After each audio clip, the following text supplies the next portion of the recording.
So I suppose my question to you peoples would be, do you think identity and gender representation is being policed in women loving women literature?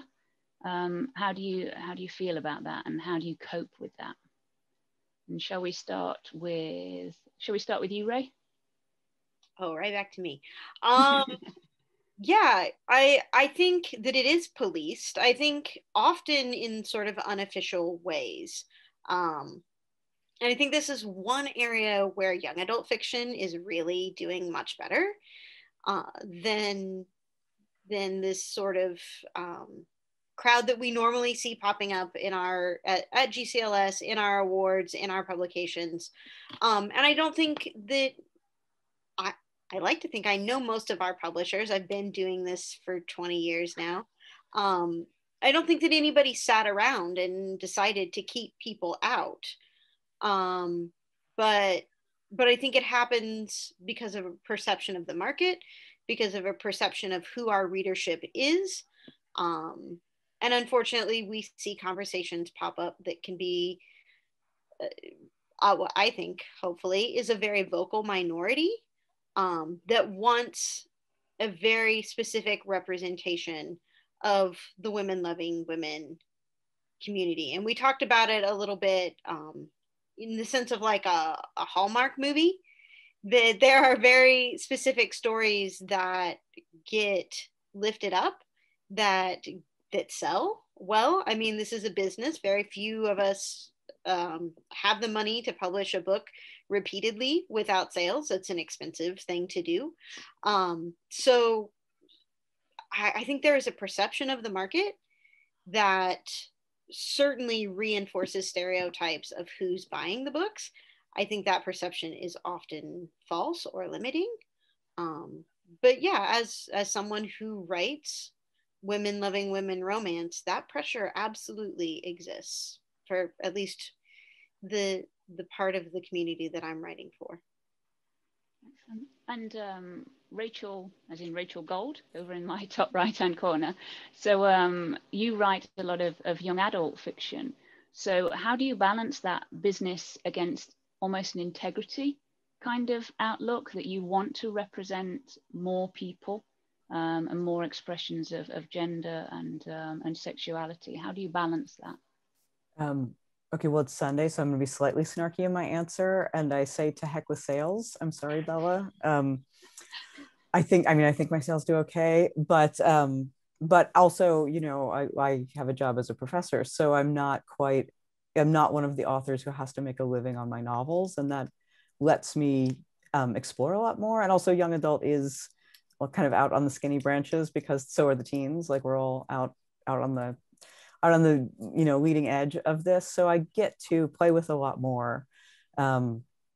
And you know, I think there are definitely probably people who don't gravitate towards that in my novels, but there are also people who are desperate for it. And I love getting emails from people who say, like, I saw myself for the first time in this book. Like, that's, you know, it's definitely something I want to go for, is, you know, someone who is non-binary, or a person with intersex condition, or some kind of gender fluid amazing amalgam, to say, oh, I saw myself, you got it right, you know, that was close enough, thank you. So I'm willing to play a little bit with my sales in order to have those experiences. Absolutely, and that is so important, that representation, and that one person that might reach out and say, you've made such a difference to my life, thank you. It kind of maybe makes up for the lack of sales compared to something that you write potentially in a more widely visible arena. So I'm going to turn this to Nancy as Medora McDoodle. Sorry, I'm just having so much fun with that name, Medora. So, so Nancy, you've been editing for over 20 years in this area. How have you seen representation change?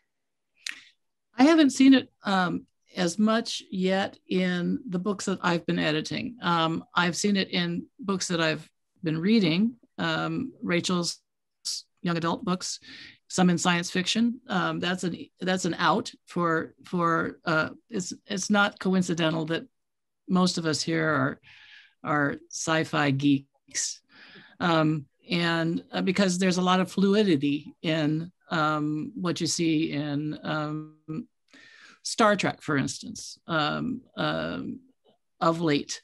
And so I've just edited a book that has a secondary character who uses they, them pronouns.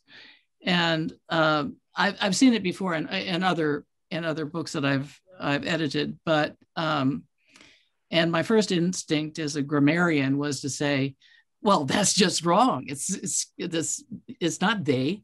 And then it was kind of like, oh yeah, it is they. And and I would love to see that move into a main character, a chief protagonist.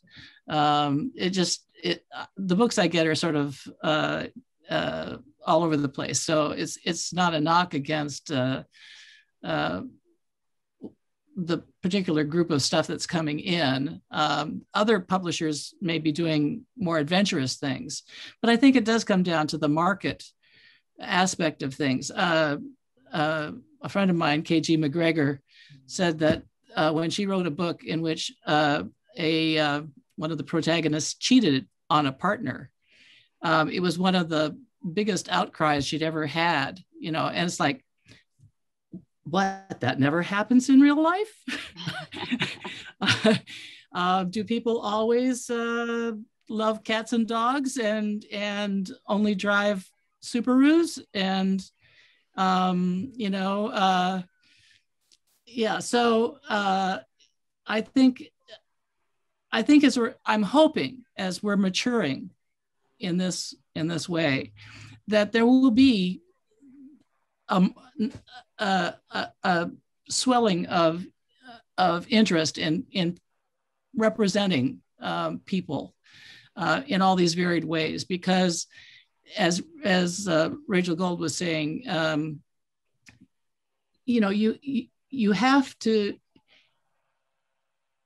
It's important to see yourself represented in where you live and work, and where and what you read in the movies that you watch and the TV shows you watch.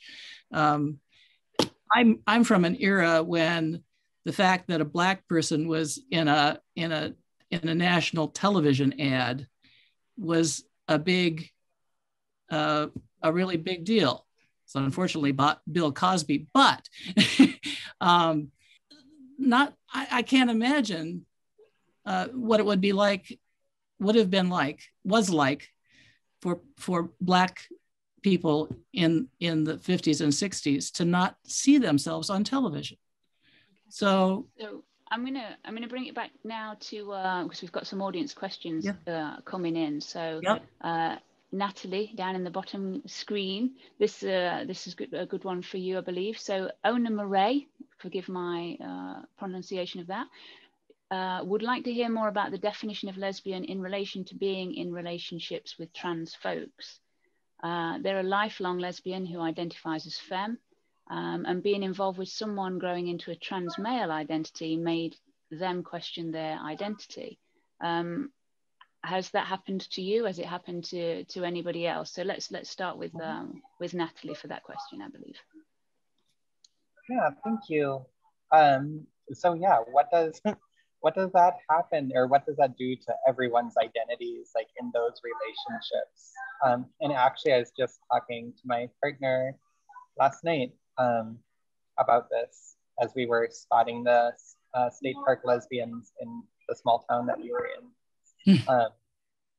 And it's a really good question. I mean, me, identifying as something like a lesbian, that's my one of my identities. And what does that mean if since I'm dating a non-binary person right now? How does that interact with their identity?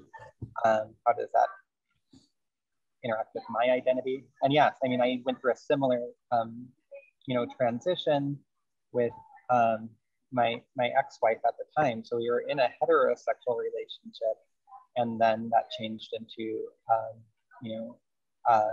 some sort of queer relationship, and we had to navigate what that meant to us and what that meant to each other's identity. And I think that's just a really good dialogue for folks to be having, and definitely folks to be writing about, is that conflict that can arise out of just those thoughts, like what's going on there, what is